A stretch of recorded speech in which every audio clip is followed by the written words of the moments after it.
오늘은 이러한 15장에 나오는 4명의 왕들을 같이 묵상하겠습니다. 4명 중에는 52년을 왕을 한 사람이 있어요. 엄청난 축복이죠. 근데 어떤 사람은 10년, 어떤 사람은 6개월, 어떤 사람은 한 달 만에 죽임을 당하는 일이 일어납니다. 그런데 우리는 이 말씀을 통해서 우리는 간단하게 적용이 되는 거예요. 52년을 왕이 됐는데도 그에 대한 기록은 딱 7줄밖에 없어요. 52년이 왕이 됐는데도. 그러니까 하물며 다른 왕들은 말할 것도 없죠. 간단하게 적용 질문이 되는 거예요. 하나님을 떠나면은 인생에 별 볼 일 없다는 거예요. 하나님이 없는 인생이 대단한 것 같은데 52년이 왕이 되어도 그 산의 진미를 먹고 그 좋은 비단 옷을 입고 궁궐에서 52년 있어도 7줄이면 족한 거예요. 그러니 다른 왕은 말할 것도 없지요. 말씀이 들리지 않으면은 100년이 왕이 되어도 의미가 없는 인생을 사는구나.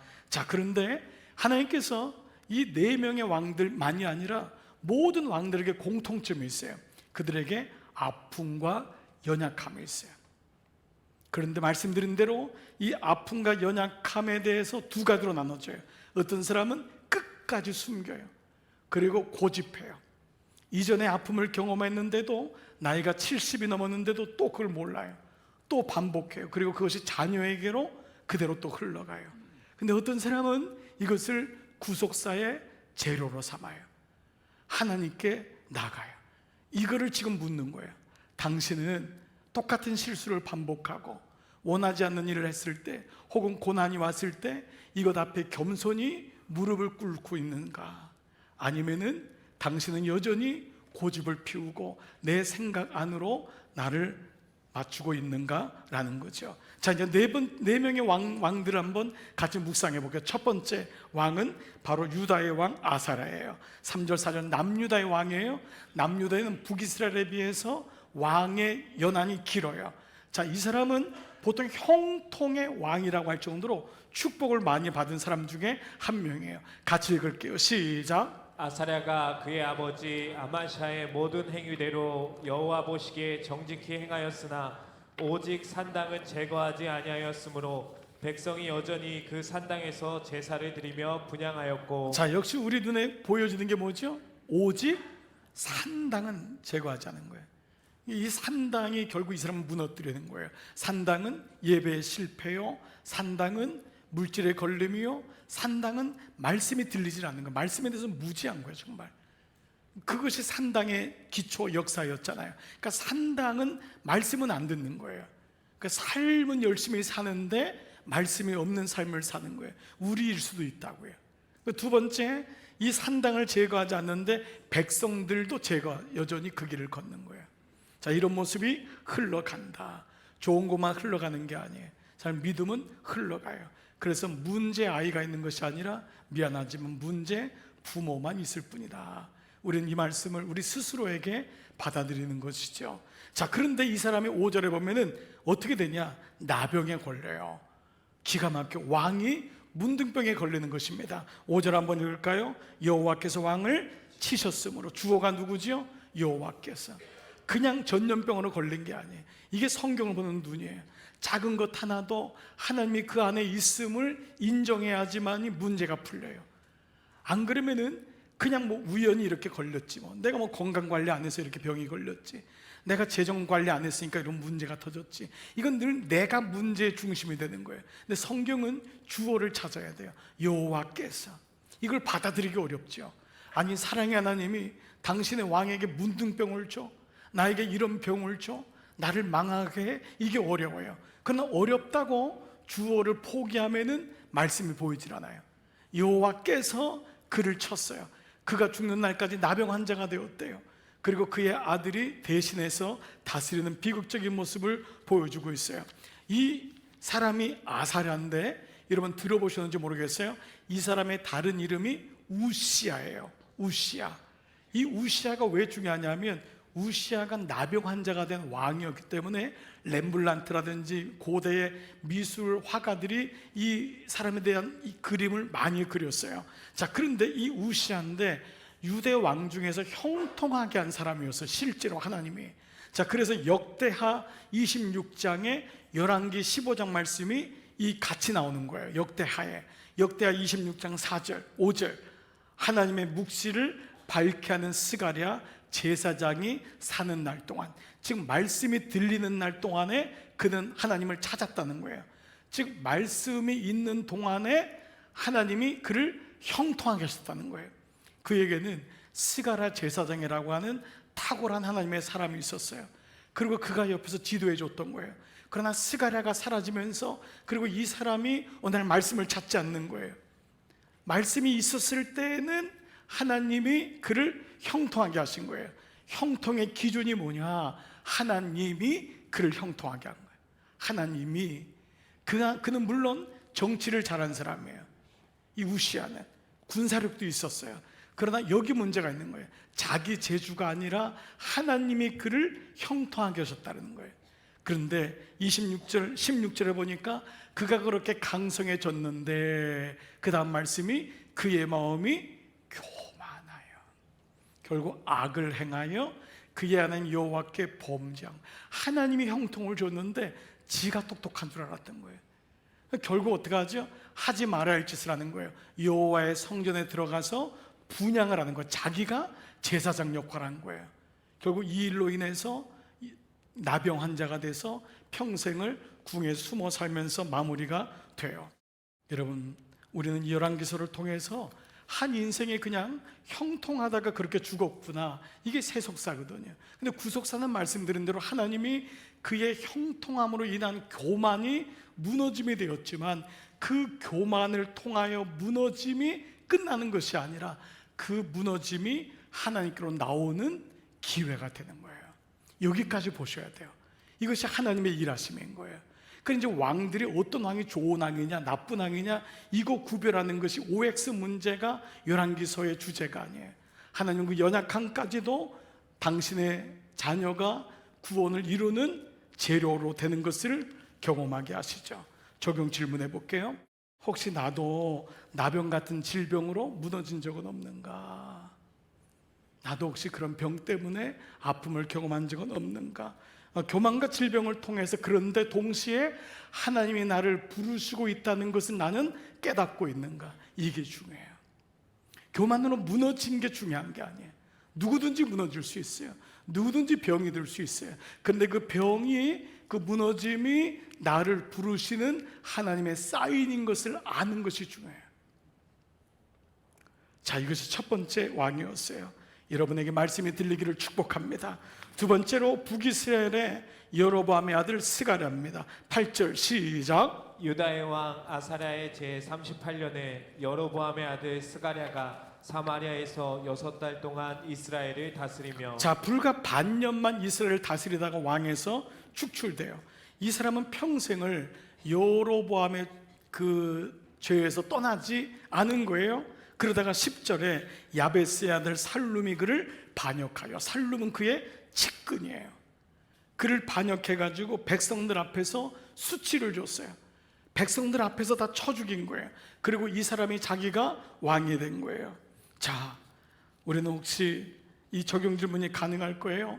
사람이 반역을 당하고 배반을 당하는 건, 아픔을 당하는 건 멀리 있는 사람이 아픔을 주지 않아요. 여러분들은 혹시 이런 아픔을 경험한 적이 있는가? 내가 그렇게 사랑했는데, 믿었는데 그 사람에게서 너무 가슴 아픈 일을 듣고 그 사람 때문에 피눈물을 흘린 적이 있는가? 배반과 속임을 당한 적이 있는가? 그로 인해서 심한 부끄러움과 친구들한테도 얘기 못하고, 그렇게 그 집은 행복한 줄 알았는데, 그 사람은 그렇게 괜찮은 줄 알았는데 이런 수치와 부끄러움을 당한 적이 있는가? 여러분, 적용 질문이 되는 거예요. 그런데 여기서 멈추는 것은 세속사예요. 근데 오히려 여기서 한 걸음 더 나가야 돼요. 그 거절과 배반과 수치로 인한 부끄러움이 오히려 하나님밖에 의지할 수 없어서 주님 앞에 가게 되는 구속사의 재료가 되었는가? 여기까지 가는 거예요. 하나님이 이걸 원하시는 거예요. 창피하고 부끄러워서 말도 못하고 주저앉아 있는 게 아니라 그걸 통해서 하나님께 나아갈 수 있는가? 하나님이 거기를 원하시는 거예요. 그리고 아직도 나는 그 사람을 원망하고 있는가? 틈만 나면 얘기하고 있는가? 아니면은 그 사람들이 여러분을 위해서 수고하셨다고 하는 그 마음이 드는가? 이게 역설인 거예요. 그러니까 여러분을 아픔을 준 배우자에게 가서 여러분 고맙다고 얘기하셔야 돼요. 수고 많았다고. 아직 무슨 말인지 모르시는 것 같아요. 나의 구원을 위해서 정말 열심을 다해줘서 고맙다고. 여러분이 말을 듣지 않는 자녀들을 향해 가서 정말 너가 아니었으면 내가 어떻게 이렇게 기도할 수가 있었는가. 그래서 그에게 가서 수고했다고 얘기해 주세요. 그 사람들은 그 길을 걸어간 거예요. 근데 어떤 사람은 원망하고 저주하고 틈만 나면 그 얘기를 하는 사람이 있는가 하면 오히려 그 안에서 그 영혼 때문에 내가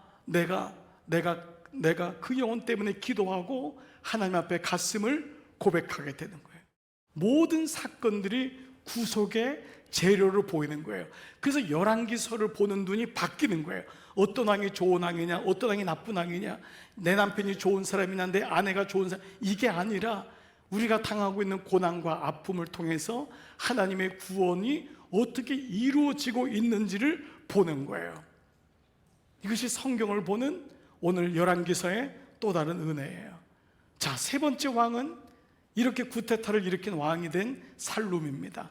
근데 이 살룸은 자기가 사람을 죽여서 자기가 왕이 됐는데 한 달밖에 왕을 못하고 또 다른 사람에게 죽임을 당합니다. 13절 시작. 유다 왕 우시야 제39년에 야베스의 아들 살룸이 사마리아에서 왕이 되어 한 달 동안 다스리니라. 반역이 된 왕이 기껏 한 달 왕이 되려고 그 사람을 다 죽인 거예요. 보통 왕이 되면 3족을 다 죽이는 거예요. 피비린내가 나는 거예요. 근데 기껏 돌아보니까 한 달 왕이 되려고 그 많은 사람들을 다 죽인 거예요. 여러분, 이게 인생인 거예요. 이게 욕망에 채운 거예요. 그 한 달의 기쁨을 얻으려고. 그러니까 이게 사람의 욕망이라는 것이 사람을 끌고 가는 거예요. 적용 질문해 볼게요. 혹시 나도 모르는 나의 욕망, 내 욕망이 약한 데가 있을 거예요. 어떤 사람은 돈, 성, 어떤 사람은 진급, 어떤 사람은 뭐든지 명예, 이거에 무너진 적은 없는가? 근데 이게 한 달짜리 욕망인 거예요. 한 달짜리 욕망. 그게 나를 굉장히 쾌감을 줘요. 막 엔돌핀이 돌죠. 막 그걸 안 하면 안 될 것 같아요. 그런데 그것이 한 달짜리 욕망이라는 거예요. 한 달 만에 그는 죽임을 당하고 내려오는 거예요. 이 욕망이 들어오면은 이 브레이크를 잡히지 않는 거예요. 어떤 사람이 골프를 치는데 골프 자체가 문제겠어요. 좋은 운동이에요. 그런데 이것이 중독됐냐 안 중독됐냐를 아는 것은 브레이크예요. 한 분이 실제로 저하고 나눌 때 아이가 부인이 아파가지고 응급실에 가는데 골프 약속 때문에 가는 거예요. 아니, 아이가 응급실에 피를 흘리고 가는데 아빠가 나는 골프 약속이 있다고 가는 거예요. 이게 욕망이에요. 분명히 아닌데 끌려가는 거예요. 이런 모습이 우리 안에 있어요. 우리 안에. 그렇기 때문에 이 모습을 통해 우리는 욕망이란 것이 마치 이 자동차 브레이크 없는 자동차 같은 거예요. 질주하는 거예요. 이런 모습이 내 안에 있어요. 근데 하나님 이것을 폭로시켜 드러나게 하는 거예요. 때로는 드러나는 것이 은혜예요. 어떤 분은 내가 한 행위가 드러나지 않을 거라고 생각해요. 안전할 거라고. 근데 그렇지 않아요. 오히려 안전하기 때문에 하나님하고 계속 멀어지는 거예요. 근데 그것이 수치와 부끄러움 같지만 드러났지만 그것으로 인하여 그는 하나님 앞에 가는 기회가 되는 거예요. 그러니까 그가 어떤 욕망을 가졌냐가 중요한 것이 아니라 우리 모두가 욕망을 갖는 인생이에요. 한 달짜리 욕망 때문에 목숨을 거둔 게 우리 인생인 거예요. 그 쾌락이라는 게 장난이 아니란 말이에요. 근데 그걸 통해서 내 무너짐을 보게 되고 그것이 주님의 부르심으로 나갈 수 있는 거예요. 이것이 세 번째 왕을 통해서 우리는 적용 질문이 되지요. 이렇게 살룸을 죽인 네 번째 왕이 나와요. 이 네 번째 무나임이라는 사람은 굉장히 폭력적인 사람이었어요. 이 사람을 끌고 가는 게 뭐냐 하면 분노, 원망, 이게 이 사람의 인생의 화두예요. 16절을 보십시오. 다 같이 시작. 그때에 무나엠이 디르사에서 와서 딥사와 그 가운데 있는 모든 사람과 그 사방을 쳤으니 이는 그들이 성문을 열지 아니하였음이라. 그러므로 그들이 그곳을 치고 그 가운데 아이벤 분열을 갈랐더라. 자, 이게 말도 안 되는 일이 일어난 건데 이 사람이 폭력적이니까 문에서 무나임을 환영하지 않는 거예요. 열질 않는 거예요. 그러자 그게 너무 괘씸한 거예요. 자기를 왕으로 받들지 않는 살룸을 죽여버렸잖아요. 자기가 왕이 됐는데 문을 열지 않자 들어가서 그 원망과 분노를 누구한테 퍼붓냐면 아이를 가진 어머니의 배를 다 가르는 짓을 한 거예요. 너무 잔인하게 그의 인생을 끝내버린 거예요. 적용 질문해 볼게요. 혹 나도 이런 원망이나 분노가 나를 끌고 가지고 있지 않는가? 이런 모습을 우리는 보게 돼요.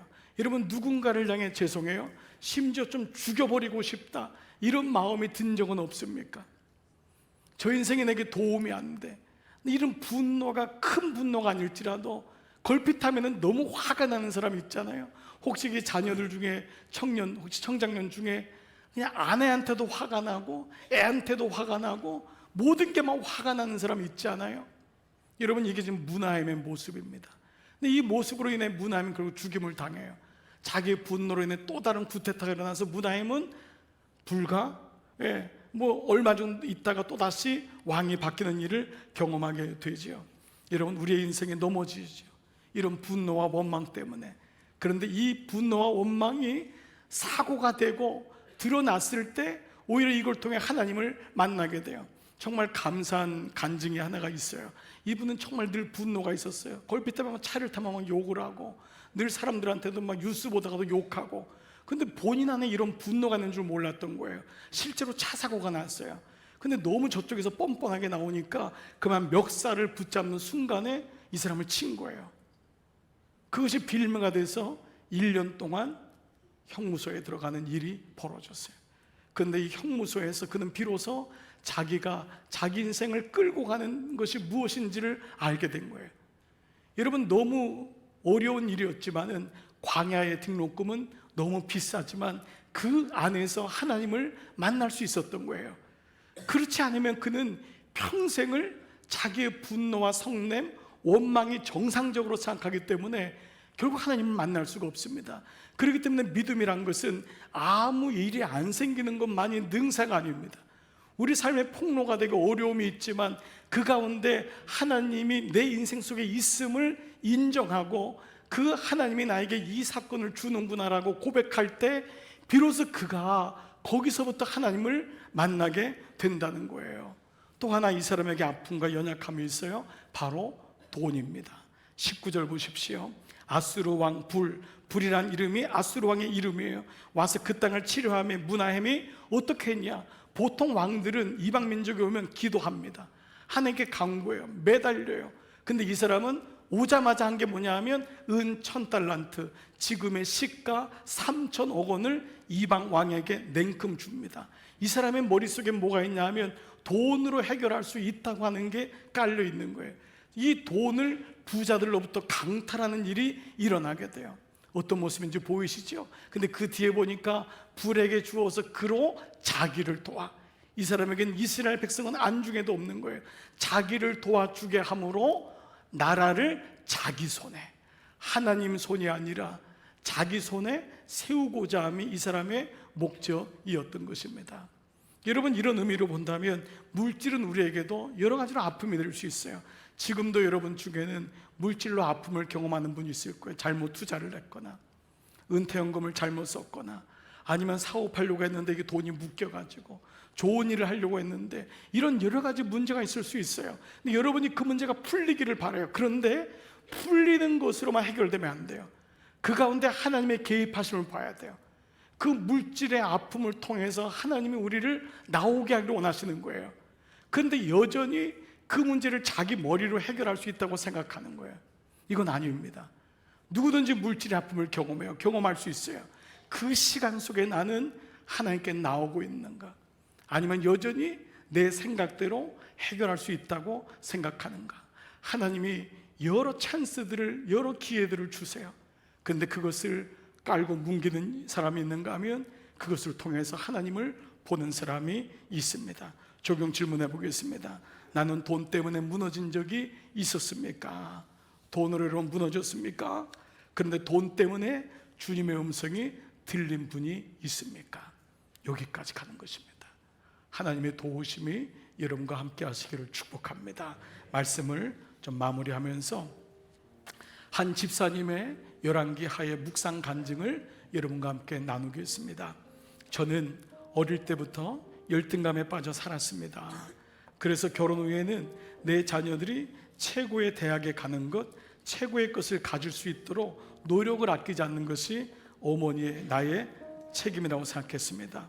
그러나 이것은 저의 열등감에서 나온 것임을 알게 되었습니다. 이것은 엄마로서의 당연한 역할이 아니었습니다. 그러던 중 아들은 중학교에 들어갔는데 중학교에 들어가면서부터 저의 기대와는 달리 어긋나기 시작했어요. 하루가 멀다 하고 아들과 고함을 지르면서 아이도 악을 쓰고 나도 악을 쓰는 일들이 많아졌습니다. 아들의 미래에 대한 두려움으로 하루도 평안함이 없었습니다. 목장 모임에 가서도 아들이 하려는 공부도 안 하고 맨날 엄마 속만 속인다고 불평과 원망만 했습니다. 그러던 중 하루는 목원한 분이 저의 이런 모습이 너무 안타까워서 집사님, 아들의 최종 학력이 고졸이면 어때요?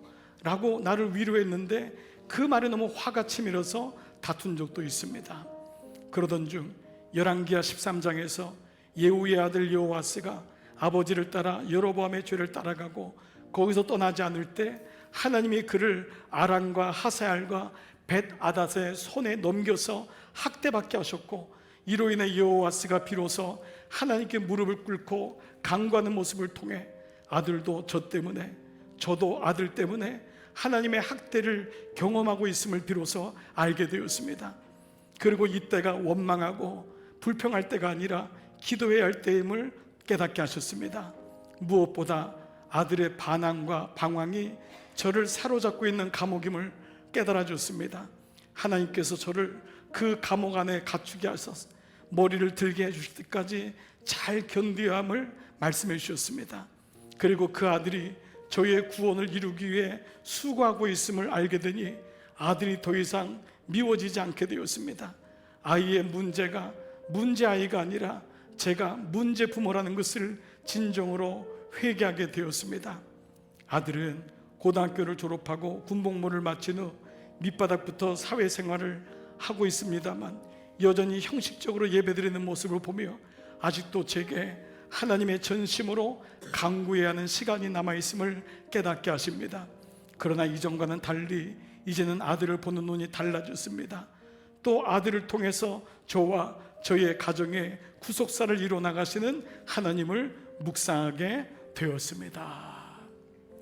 사랑하는 여러분, 이 말씀이 들리십니까? 하나님의 일하심이 보이십니까? 우리가 만약에 세속사로 모든 걸 판단한다면 우린 다 원망과 저주하고 우린 거기서 멈추고 내게 상처 준 인간을 잊지 못하고 늘 거기서 똑같은 방법을 가지고 헤맬 것입니다.